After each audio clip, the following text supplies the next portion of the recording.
What it is, y'all. This your boy King Air the Great coming at y'all with another video. Be sure to subscribe and hit the like button for me. So, I want to talk about Big L and why it seems like for some reason, and this is the truth behind why you don't really see a lot of Big L's music getting a lot of exposure other than YouTube videos and possibly blends on mixtapes with his verses. I was always wondering for a long time why we haven't seen a Big L documentary. Like, why there isn't a Big L celebration? Why isn't there anything? Why is his music even licensed to a lot of these 90s TV shows or a lot of these 90s retrospectives about hip hop? Because he was a big name in Harlem. And here's the reason why Big L's music is owned by these corporations. Big L's music, his first album, is owned by Sony. That's number one.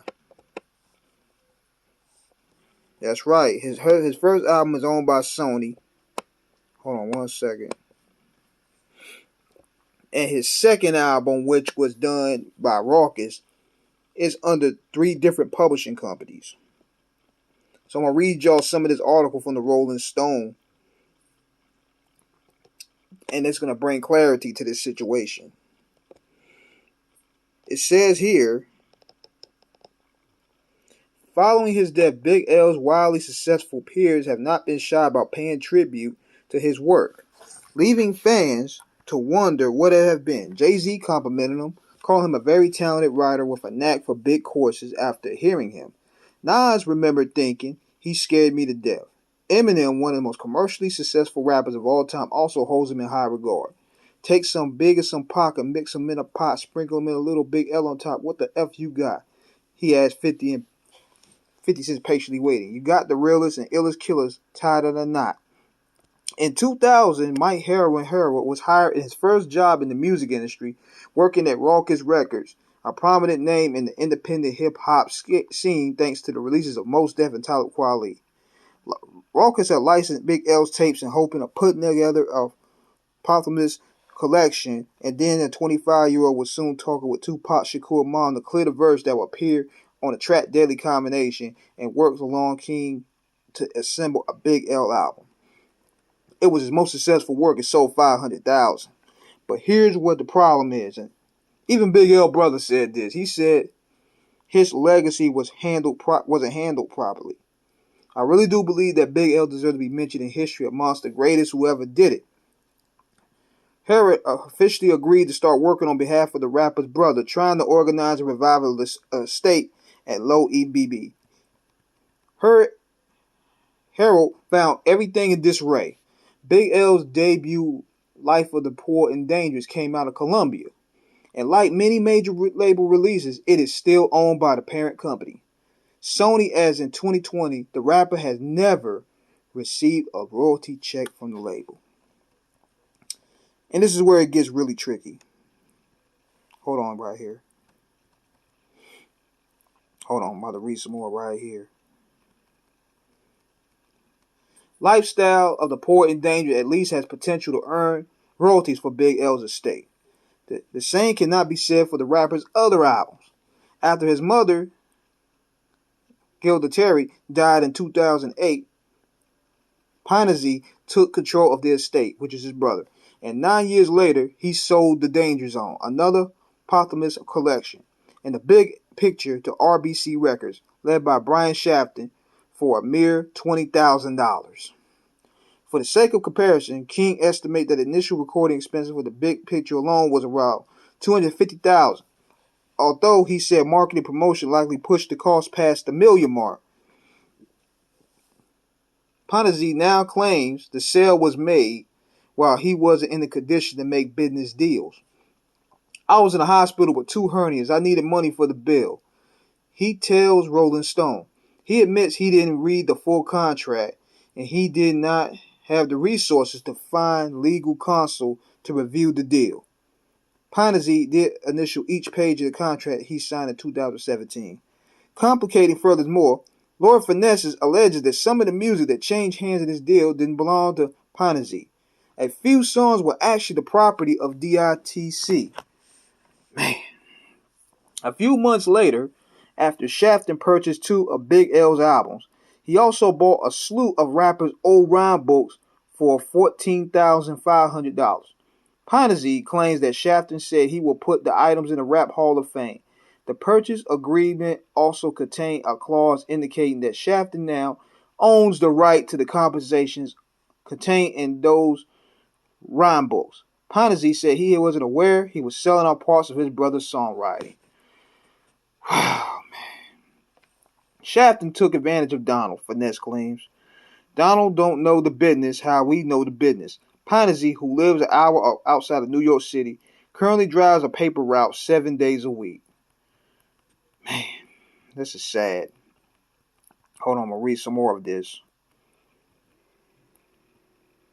Yeah, this is really sad. This is the dark part of the business that a lot of people do not want to talk about.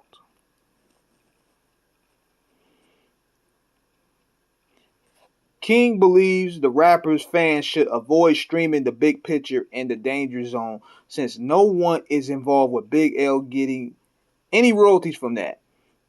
And Panizzi claims that when Shafton acquired those two albums, he caught me at a messed up time. But in that email, Shafton counters that Donald solicited me to do business. He added that all of these claims and slander on my name just as a smokescreen for the issues he caused with DITC crew. According to Shafton, his label RBC business model was mostly built around licensing albums. He initially licensed The Danger Zone from Panizzi in 2011, rather than buying them outright. I explained this to Donald, Shafton claims in the email, but he was insisting on me purchasing the masters from him.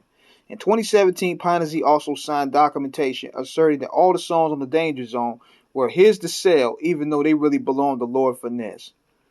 Then there are the rhyme books. Panizzi emailed Shafton in 2017 to say, I want to sell them to you, initially asking for $15,000. He later told Shafton that he was hospitalized but invited an executive to go in his house and video chat with him while looking for the rhyme books, according to emails obtained by the Rolling Stone. Panizzi subsequently expressed concern about the deal over the email. I don't like none of this contract. I don't want to sign it, he wrote. You said you were putting the books in the Hall of Fame. It sounds like you want to do something else with them. But after some back and forth, he only signed the deal a month later. Shafton acknowledged telling Panizzi he would try to get the rhyme books into the institution, which has yet to occur. But he maintains that I do my best, pointing at 2018 emails by Rolling Stone asking for intermediacy to approach the Grammy Museum about Big L's work. This is...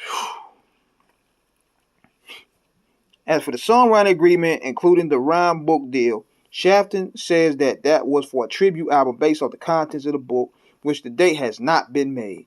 Shafton added that RBC has not collected, claimed, or registered any publishers of Ebonics or any other Big L song. I was really surprised that Donald has said all these negative things about me. Shafton tells Rolling Stone, pointing out the fact that they did several deals together over the course of 7 years. Why would he continue to come back? This is really ugly, y'all. And Herder had achieved some victories. He extracted Big L's publishing from a company that was falling to look after property, and the estate has now secured a different partner to oversee those rights. Sony has also paid its first ever royalty to the rapper's estate last year. To get it, Herno has to go through DITC producer Showbiz, who plays a key role in Big L deal with Columbia. Harold said Sony told him royalties have not been forthcoming because the label couldn't find Showbiz. Sony declined to comment.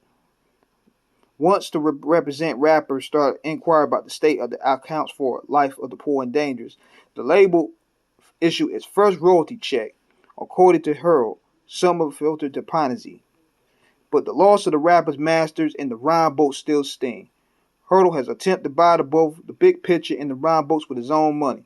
RBC declined to sell the Big Picture, and Shafton asked for $250,000 to return the same books that Panizzi sold for $14,000 a few years before. Whew. That 2,000, 50,000 was more of a knee-jerk reaction than what I perceived a ridiculous offer. In 2018, BMG, a publishing label services company that generates hundreds of millions of dollars in annual revenue, acquired RBC, including L's album. As a result, Shafted is no longer making royalties from the rapper's music. Ultimately, since Panizzi signed the various buyout agreements in 2017, he has little recourse for getting back his brother's possession. As part of his experience of applicable to the music industry at large, even if the artist called for a better treatment, decades worth of deals have always been set down in contracts. Panizzi signed away the rights to the second album in impunity with no royalties. This will happen in the 30s, the 40s, the 50s, 60s, 70s, 80s. Perhaps this is the what part of why the rapper's mother, Gilda Terry, once advised Panizzi to stay away from the music business. It's a bunch of BS, and she didn't want me to go through it. But with L and Terry dead, Panizzi felt he had no choice. There's only left for me, he said. While Big L album remained in the hands of corporations, a small drop of the music catalog they own, Hernal is looking for opportunities to build the rapper's profile and reach and revenue stream. So this right here is the reason why you don't hear none of Big L's music in soundtracks, movies, video games, commercials, none of that. His estate is not getting paid off none of these projects. It's owned by these corporations. Everything is owned by these corporations. His rhyme book, his likes, his likenesses, his image, his logo, everything. This is the cold truth of the music business, y'all. And we've been talking about this on many shows. So I'm hoping that they could get this business in order and get Big L's rights to his music, to his estate, and get that tradition carried out, man. Because it's a shame how another brother's music is getting caught up in this corporate loophole. So check that Rolling Stone article out, man, for in its entirety. And let me know what you guys think. Holla.